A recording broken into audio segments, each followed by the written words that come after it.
Alors, comment est né le projet de la Case des Arts? En fait, la case des arts, le projet naît parce que nous partons d'un constat qui est que, à l'époque, nous jouons dans le cabaret. Le dernier cabaret en date, c'est à Municipal, un cabaret qu'on appelait Dos Ferdo.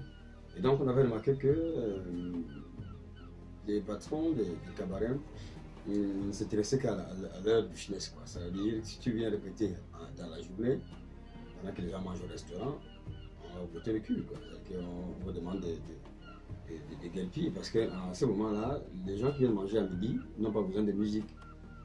Donc, du coup, n'ont pas besoin de bruit.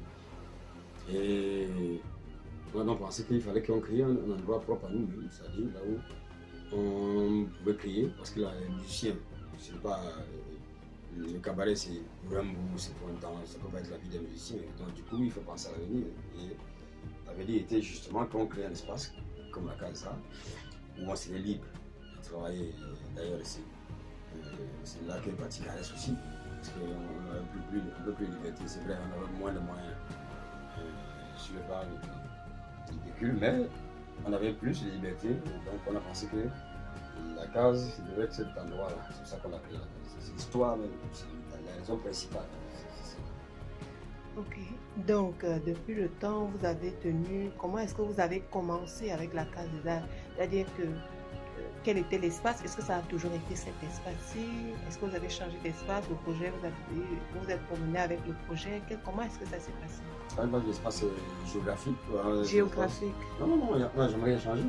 On a commencé derrière. Pour ceux qui ont vu le début, c'était interbattu.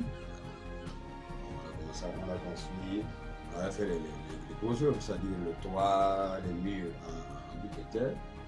Et du coup, c'était suffisant, on a l'électricité, c'était suffisant pour qu'on commence à faire qu'on avait. On avait du matériel, certes qui n'était pas super professionnel, mais c'est du matériel qu'on a mis en place. Voilà, on a commencé comme ça, on n'a pas attendu. Et quelles sont les difficultés que vous avez rencontrées Elles sont énormes. entre-temps? C'est énorme. C'est grave, c'est difficile d'en parler. On pourrait, on Les pourrait en plus parler grosses, les plus grosses sont lesquelles? la plus grosse qui est,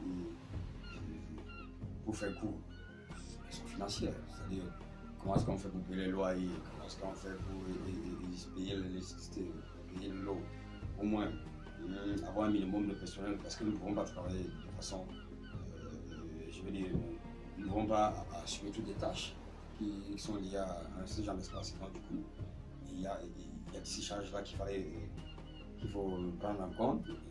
Ça suppose donc que, dans un premier temps, que les moyens financiers qui ne suivent pas les problèmes administratifs, les problèmes de voisinage, les problèmes de jalousie permanentes qui sont du fait de la plupart de nos compatriotes qui sont généralement des bons paresseux et tout, qui ne font pas, qui combattent l'initiative. Même si l'initiative c'est difficile ici, ça continue à être difficile. Même si c'est vrai que le ministère a pu quand même donner la commande, les statuts, voilà, ça reste très difficile, très difficile. Est-ce que, d'abord, ok, dites-nous comment est-ce que se passe la journée d'un directeur d'espace culturel. Dites-nous comment se déroule une journée type. Bon, ça passe souvent les activités, souvent c'est la formation par exemple, ce matin, je suis arrivé là et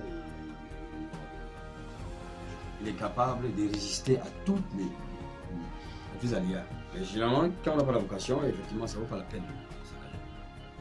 Il faudrait mieux chercher quel est le domaine parce que la plupart des gens viennent dans notre milieu par chauvinisme, des fois, il faut se faire voir, il faut paraître.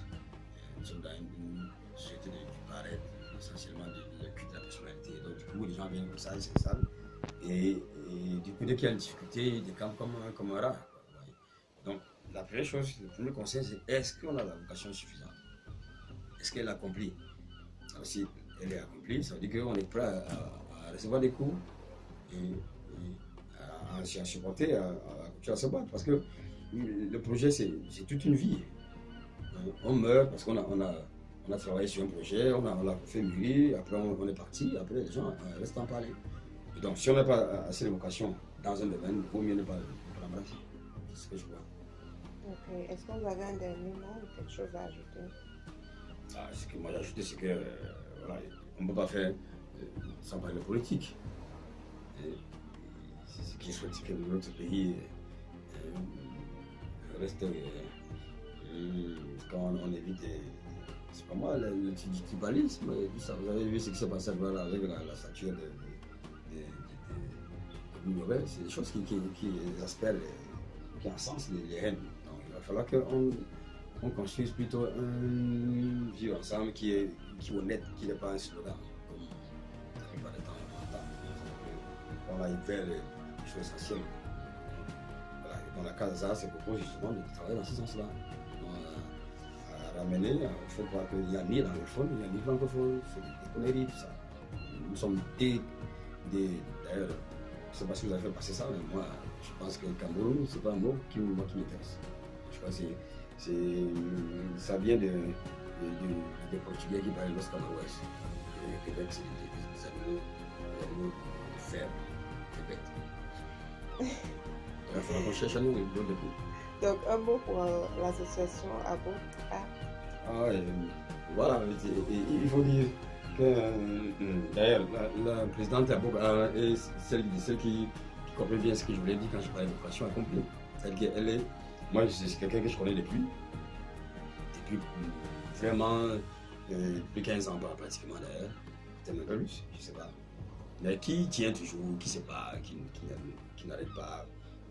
C'est un exemple à suivre, je crois. Je crois que c'est plutôt un exemple qu'il va falloir qu'on mette dans les livres d'histoire. Merci, merci bien. Et beaucoup de bonnes choses nous vous souhaitons. Merci.